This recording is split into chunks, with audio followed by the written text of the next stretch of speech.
Now I'm on the right account. My gosh, can you believe it? All this Jose, Steph, welcome back. All this experience online and I'm logged into the wrong Periscope account. Motivation Magic, good to have you on here. Thanks for joining me today. All this experience and I'm on the wrong account. But thank you to my partner Ben for telling me, hey, idiot. There's my man, what's going on? Adam, how's it going? Rip's on, what's going on? Josh, I think it's Josh. The guys and I today are talking a bit about product listing ads. Product listing ads, retargeting. Basically, yeah, man, it's good to see you. Thanks for tuning in. Basically, the kind of like the expenses involved in running your dropshipping store with paid advertising, right? So I want to talk for a moment about what it's like to start a brand new store, and I want to talk after that about what it's like once it's up and running, okay? And you have basically, I guess the two things that I utilize are product listing ads, which is when somebody searches for a product in the Google search engine, they search for a series of keywords, for instance, like a iPhone 6S. The advertisement for your product will show up, and it will show all the people selling that product online, and that's what a product listing ad is. Valjo, nice to see you. Thanks for joining. And the other item that I like to use besides product listing ads is retargeting and remarketing. Okay, those terms can be used synonymously. So retargeting is the same thing as remarketing, right? And so when I start a brand new store, since I want to talk about what it's like with a new store, Adam's back. Sorry that we lost you there. Good to have you back. When I start a new store, usually first and foremost, the advertising platform that I'm on is Google Shopping. Okay, it's product listing ads. It takes a little bit of time for your retargeting and remarketing campaigns to gain enough. Basically, you have to have so many visitors come to your website, and then they get cookied. And then after that, it's usually about 100 or so visitors before your retargeting and remarketing ads will kick in. So I'm going to talk about like my first store. It scared the shit out of me because it cost me like $700 in advertising in the first 2 weeks. And I was like, this is, just way too much money. And sometimes that's going to happen. And that's why I wanted to talk today about the difference between a brand new store and an established store. Because when you're first starting out with your dropshipping store, you're going to end up spending a little bit more money on advertising right out of the gate because of a couple of factors. Number one, you need to start generating traffic. So I always end up bidding a little bit higher than normal. And number two, you don't have all your negative keywords dialed in. So people are going to be finding your ads for all kinds of weird combinations of keywords that are going to end up costing you more in the beginning because you haven't figured out what they are and you haven't eliminated them. So going back to basically how I start with a brand new store, when you set up your advertisements in product listing, or for the product listing ads inside of AdWords, there's a column, it's called Benchmark CPC. That column is what all of your competitors are paying. The average cost of the competition is paying per click for that product in that niche. So usually with a brand new store, I always take my CPC and I set it to benchmark CPC, whatever that value is. If it's $1, I set mine usually to 20 or 30% more than that, $1.20, $1.30, okay? And that's why sometimes with a brand new store, you're going to spend a lot of money in the first week or two because you're going to start generating traffic. And once that traffic comes in, the first thing you need to do, I do mine every day. I don't know what other people do. I'm not sure what Clint does or Ben does. But every single day I go into my AdWords and I look at the negative or the search terms inside of product listing ads, inside of Google AdWords. And I look at the search terms and I see what the terms are that people use to come to find my products, click on my ad, and then end up at my website. And in that list, you'll often find words that don't pertain to your business, to your products, to whatever it is. Sometimes it's just the strangest things, like you might be selling bird cages and somebody found you for dog cages or iguana cages or monkey cages, and you're like, how the hell did you come to my website? So you go through and you click on each of those keywords that don't have anything to do with your business, and you add them as a negative. Now, I do this every day, right? So over time, over a couple of weeks or so, probably, once you go start doing this every single day, right, your cost per click is going to start to decrease. Just because now you are basically laser focusing your marketing campaign to the things that people are looking for, and then you're also eliminating things that people were coming to your site that were completely irrelevant. Right? Because you don't want to spend money on terms that have nothing to do with your products, nothing to do with your website. So, the first couple of weeks you're going to spend probably a lot more money. Yeah, thanks. Thumbs up to you too, Motivation Magic. You're probably going to spend a lot more money on your AdWords campaign than once you become established, right? So, the second phase, right? We talked about the startup phase of your paid advertising, and you're going to spend a tiny little sum to get started. As you add these negative keywords, and as people are coming to your site and getting cookied for retargeting and remarketing, your CPC is going to decrease every single day, every single week, right? My most recent store, I was getting like 9 or 10 cent clicks for retargeting. Really super cheap. I was only spending like $5 or $6 to get 60 or so, 60 to 70 visitors a day from retargeting. My product listing ads was probably spending, I think, about $15 or $20 a day, roughly, on the product listing ads. So, I'm only spending about $20 to $30 a day, and I was getting some days, 200 visitors a day to my store. So the more you pay attention to this, the less it's going to cost over time, all right? I've talked to Ben, I've talked to Clint, I've talked to some other people. It seems like the average person that we are aware of is spending maybe $400 to $600 a month on paid advertising. Again, this is product listing ads, and this is retargeting, remarketing, okay? So it's important to know that in the beginning it's going to be more, and as you get more, as your site gets established with people coming and the negative keywords and the retargeting, all those prices are going to come down over a couple of weeks time frame, and you'll really notice. So from a monthly standpoint, probably $400 to $600.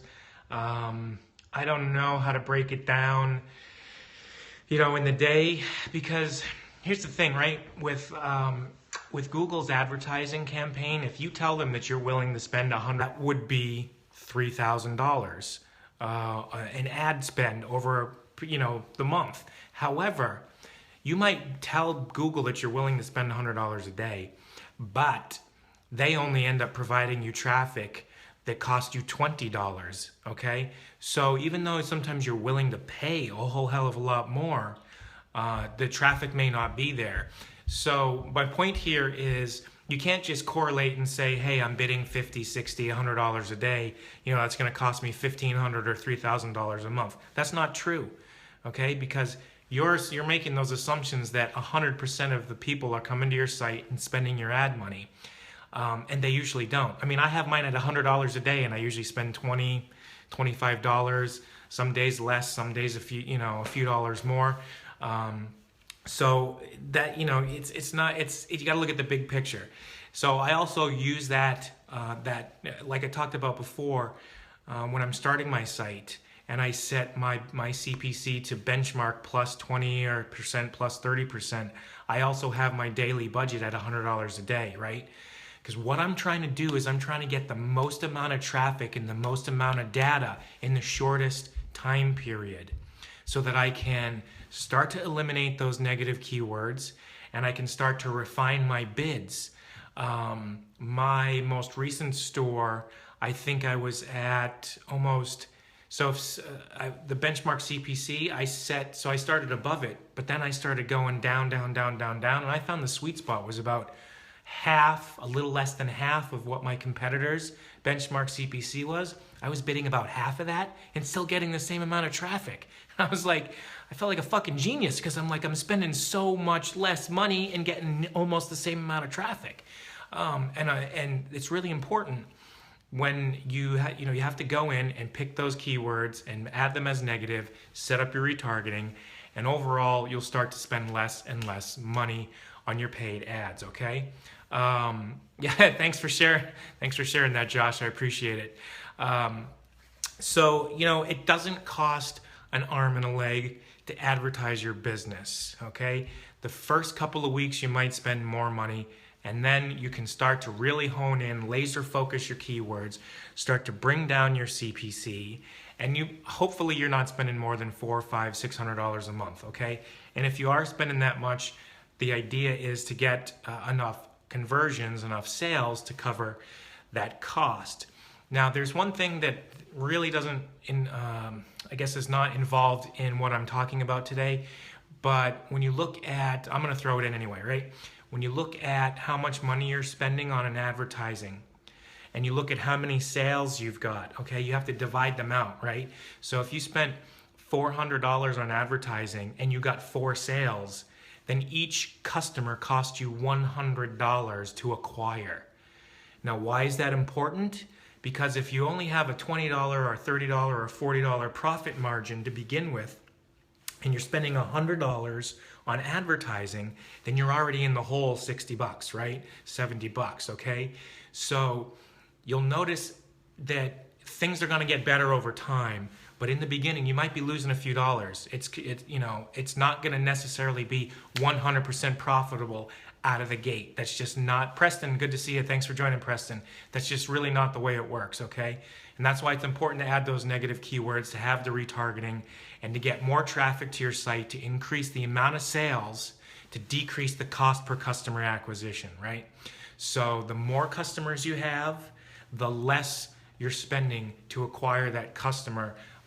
Basically, for instance, in the same $400, if you had 40 customers and you spent $400 on paid advertising, then each customer cost you $10. Whereas when you had $400 on advertising and 4 customers, it was $100. So you can see there's a huge difference, and the conversions will come around when you optimize your site. But as I mentioned, it's kind of an off topic for what we're talking about today as far as how much it costs to advertise your site. But it is important to know that metric, that you have to divide that. Have a chat, nice to see you. You have to divide that out to know,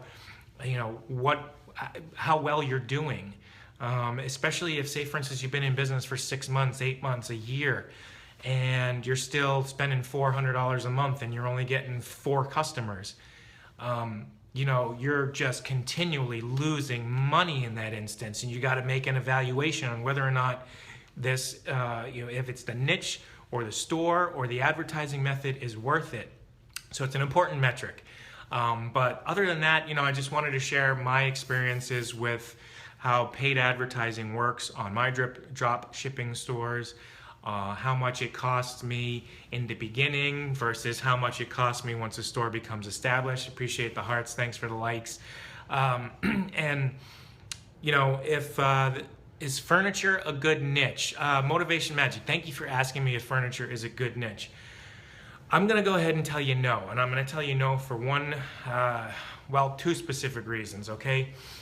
Furniture seems to be the most obvious niche to many people because when they're thinking of a product that's in the $200 range to $1,000 range, they're like, geez, what costs that much? And you look around your house and you're like, oh, this chair costs that much, or this bed costs that much, right? The problem with furniture, my issue with furniture, okay, this is my opinion. My issue with furniture is it's too fucking big and too fucking heavy, okay? That's just how it is, okay?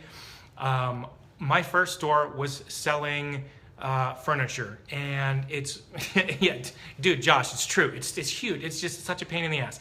My first store was selling furniture, and while the profit margins existed to, I guess, absorb those costs, the other side of the fact that it's big and it's expensive is when you look at furniture and you have to send it by freight, okay? You don't just put it in UPS or FedEx, or the mailman can't come and pick it up, right? So it costs a lot of money to send it. It takes longer to send it. And as far as freight's concerned, like, you have to think about, basically there's about like 5 different levels of freight, okay? They can freight it on the truck. You have lift gate service, which is an additional fee for them to lower the product from the truck down to ground level. Okay, that's number 2. Bring it into your driveway or your garage. That's number 3. Bring it into your house. And number 5 is bring it into your house, unpack it, and set it up. So there's like 5. That one called white glove, right? So there's 5. There could be 5 levels of freight.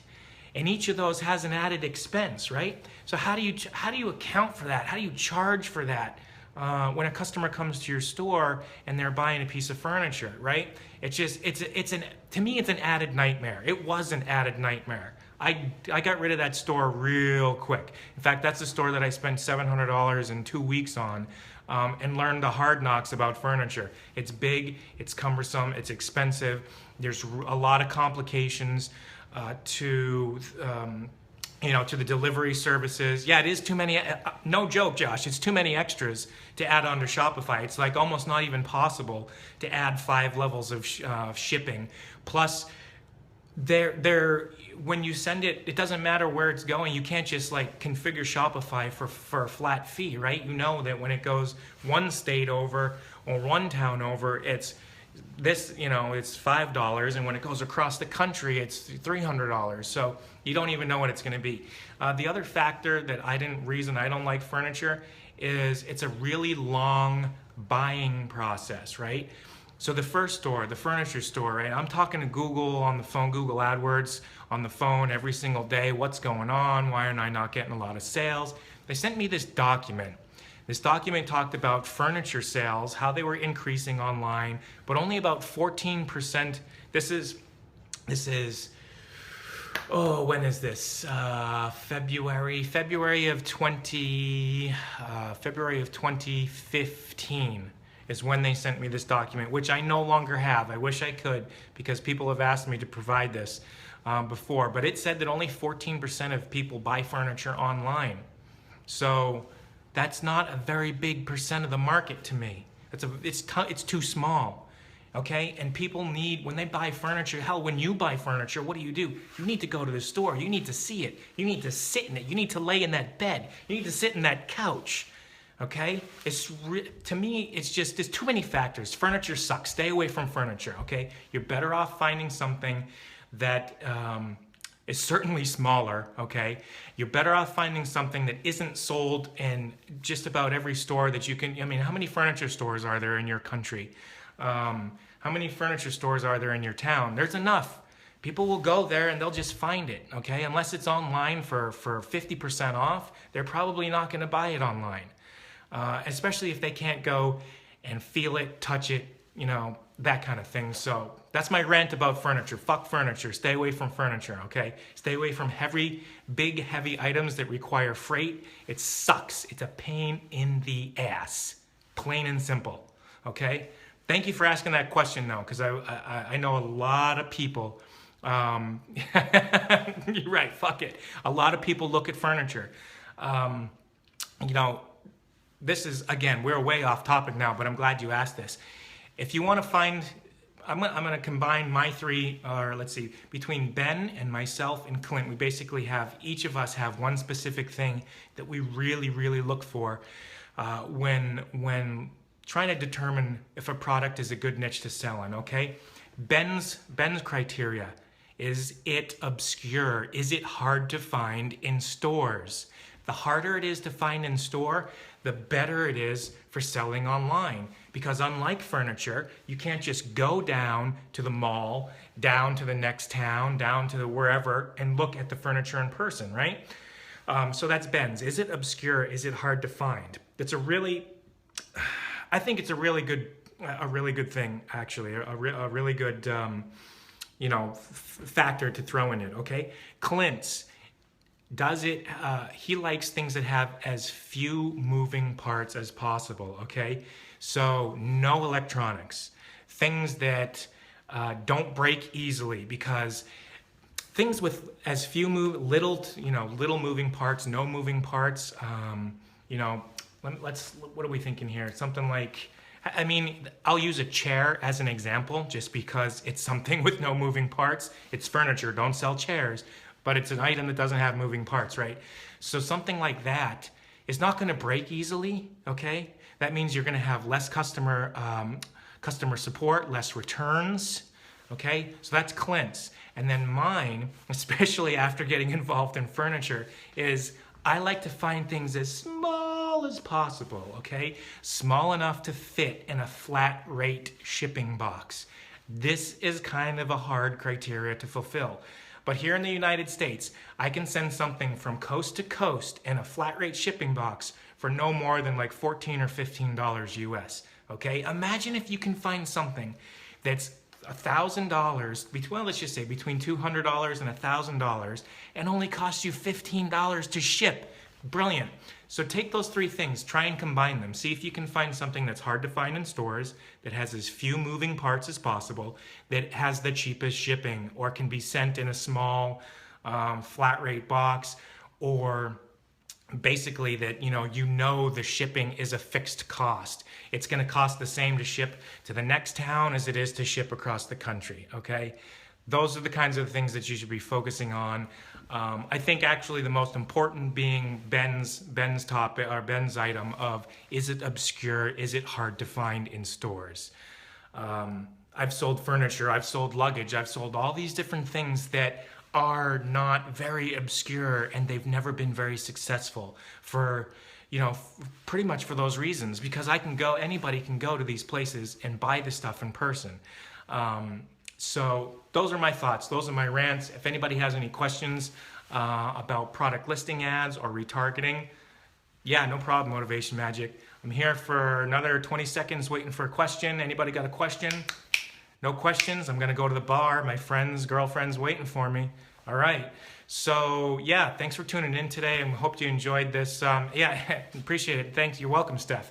Thanks for tuning in. I hope you appreciated this video. Of course, we love having people come into watching us on Periscope. Please share Periscope. If you really like this video, share it with your friends. Let them know how to get in touch with us. If you are looking for some more hands-on help with your dropshipping stores, we offer coaching, EcomFire.com/coaching.